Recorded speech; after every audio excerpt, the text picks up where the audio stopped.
Hi friends, దెయ్యం చెప్పిన కథల్లో నుండి నేను చదివే ఈ కథ పేరు పదవి దెయ్యం. గువ్వలపాలెం అనే గ్రామంలో లింగరాజు అనే వ్యక్తి చాలా కాలం గ్రామాధికారి పదవిని నిర్వహించి 70 సంవత్సరాలు మీద పడడంతో ఒకనాడు అనారోగ్యంతో చనిపోయాడు. లింగరాజు పదవిలో ఉన్నన్నాళ్ళు అతడి వల్ల ఊరికి జరిగిన ఉపకారం ఏమీ లేదనే చెప్పుకోవచ్చు. లింగరాజు పెట్టిన తగవులు తంపుల వల్ల అంతో ఎంతో ఇబ్బంది పడే ఉన్నారు అందరూ. అందుచేత లింగరాజు స్థానంలో ఊళ్ళో కల్లా బాగా చదువుకున్నవాడు, మంచివాడు, ఉపకారస్తుడు అయిన నారాయణ అనే అతన్ని గ్రామాధికారిగా చేస్తే బాగుంటుందని గ్రామస్తులందరూ కలిసి జమీందారికి విన్నపం పంపుకున్నారు.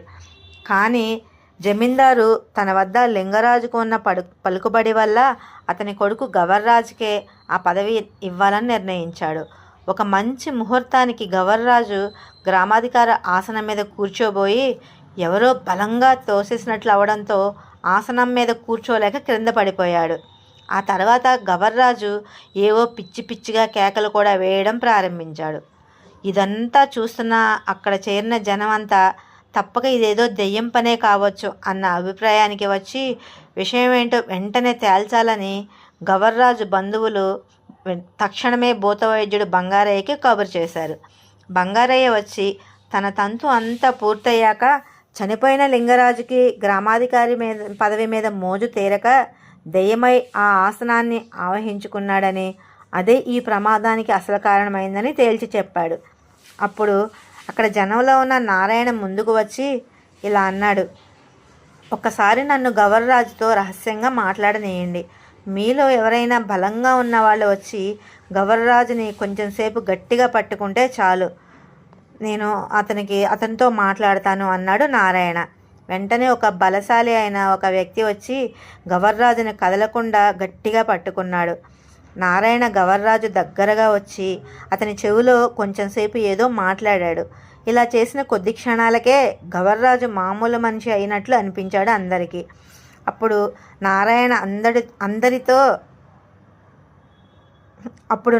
అతడితో నువ్వు వెళ్ళి ఇక ఆసనం మీద కూర్చోవచ్చు అని చెప్పగా గవర్రాజు ఆసనం దగ్గరికి వెళ్ళాడు. గవర్రాజు అంతకు ముందులాగా పడిపోకుండా ఆసనంలో కూర్చోగలిగాడు. అది చూసి భూతవైద్యుడితో సహా అక్కడ ఉన్న జనం అంతా ఆశ్చర్యపోయారు. ఆసనాన్ని ఆవహించిన దెయ్యం వదిలిపోయిందని స్పష్టపడింది. తర్వాత పురోహితుడు గవర్రాజు చేత యథావిధిగా పదవి ప్రమాణ స్వీకారం చేయించాడు. నువ్వు గవర్రాజు చెవిలో చెప్పింది ఏమిటి? భూతవైద్యుడి సహాయం లేకుండా దయ్యాన్ని ఎలా వదల్చగలిగావు? మాకు ఆ రహస్యం ఏమిటో వివరంగా చెప్పి తీరాలి అని జనమంతా నారాయణని బలవంతం చేయడంతో లింగరాజు ఎందుకు దెయ్యమైంది భూతవైద్యుడు చెప్పనే చెప్పాడు. అతనికి పదవి పిచ్చి ఉండడం వల్ల కదా. గవర్రాజు పిచ్చి పిచ్చిగా మాట్లాడడం బట్టి చూడగా లింగరాజు అతన్ని పట్టుకున్నాడని తెలిసిపోయింది. ఇదంతా చూస్తుంటే పదవీ వ్యామోహంలో దెయ్యాలకి మనుషులకి ఏమాత్రం తీసిపోవని తేలిపోయింది. అందుకే నేను లింగరాజును ఉద్దేశిస్తూ గవర్రాజు చెవిలో చనిపోయిన వాళ్ళు పదవులు నిర్వహించడం సాధ్యం కాదు కదా, అయినా మీ పదవిని మీ కొడుకే కదా మేము కట్టబెట్టాం, ఏ అడ్డంకులు లేకుండా అతన్ని ఆసనం మీద కూర్చుండగలిగేలా చేశారనుకోండి, ఆ పైన మీ మనవడు, ఆ తర్వాత మీ ముని మనవడు, ఒకరి తర్వాత ఒకరు మన ఊరి గ్రామాధికారి పదవిని అంటిపెట్టుకునే ఉంటారు అని నచ్చచెప్పాను. లింగరాజు దయ్యానికి నేను చెప్పిన ఆ మాటలు నచ్చాయి.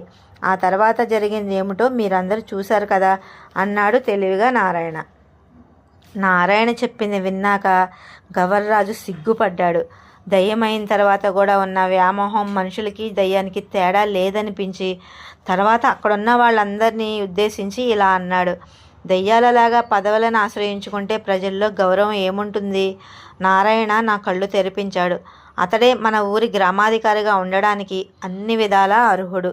జమీందారు గారికి ఈ విషయం నేనే స్వయంగా తెలియచేస్తాను. ఏ దయ్యం ఇందుకు అడ్డు తగిలినా దాన్ని వదలగొట్టడానికి నా ప్రాణాలు దారిపోయడానికి కూడా వెనకంజ వేయను. అందుకు నా శాయశక్తులా కష్టపడతానని నా తండ్రి సాక్షిగా ప్రమాణం చేస్తున్నాను అన్నాడు గవర్రాజు. గవర్రాజు మాటలకి అక్కడ ఉన్న వాళ్ళందరూ సంతోషంతో చప్పట్లు చరిచారు.